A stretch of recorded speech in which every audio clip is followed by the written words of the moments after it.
গতকাল অর্থাৎ বৃহস্পতিবার রাত আনুমানিক 10:30 নাগাদ যাদবপুর বিশ্ববিদ্যালয়ের 4 নম্বর গেটের কাছে ঝিলপাড়ে একটি নাবালিকাকে অচৈতন্য অবস্থায় পড়ে থাকতে দেখা যায়। পরে সেখান থেকে নাবালিকাকে উদ্ধার করে বেসরকারি হাসপাতালে নিয়ে গেলে তাকে মৃত বলে জানায় হাসপাতাল কর্তৃপক্ষ। সূত্রের খবর অনুযায়ী ওই ছাত্রী যাদবপুর বিশ্ববিদ্যালয়ের ইংরেজি 3য় বর্ষের ছাত্রী।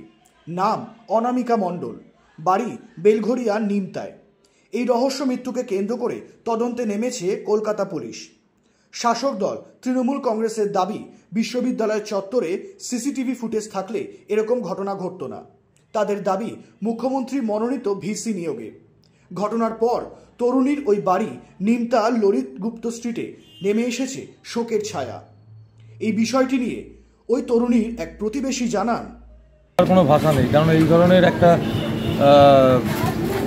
একটা মেয়ে, মানে এত ভালো, এত পড়াশোনার দিক থেকে আমরা ছোটো থেকে দেখে এসেছি, তার চলে যাওয়াটা আমরা মেনে নিতে পারছি না। এটা সকালবেলা ঘুম থেকে উঠে এই খবর পাওয়ার পর থেকে আর মানসিক দিক থেকে সত্যি ভেঙে পড়েছে। এর আগেও যাদবপুর বিশ্ববিদ্যালয়ের এর আগেও মেয়ে মারা গেছে। এটা তো দিনের পর দিন এরকম চলতে পারে না। এটা কেন হচ্ছে, কী বৃত্তান্ত, এটা তো যারা সেই পোস্টে রয়েছে বা যারা এটা করছে তাদের এটা দায়িত্ব নেওয়া উচিত। কিন্তু আমাদের বোন একটাই সন্তান ছিল, একটি সন্তান, তাদের বাবা মার পরিস্থিতি কী হবে আমরা বুঝতে পারছি না।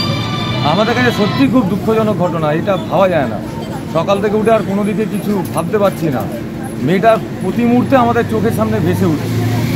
মানে এটা সত্যি ছোট থেকেই বড় হতে দেখেছেন। ছোট থেকে আমরা দেখেছি, তারপরে আজকে সকালবেলা এই ঘটনা দেখার মানে শোনার পরে আর সত্যি মানে ভালো লাগছে না।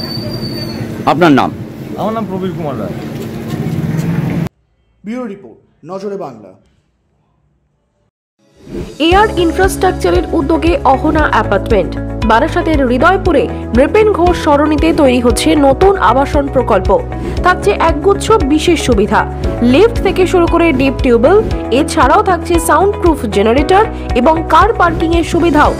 এখানে 2 এবং 3 BHK ফ্ল্যাট রয়েছে। এছাড়াও থাকছে আরো একগুচ্ছ বিশেষ সুবিধা। বিস্তারিত জানতে ফোন করুন স্ক্রিনে দেওয়া ফোন নম্বরে। সাধ্যের মধ্যে স্বাদ পূরণ।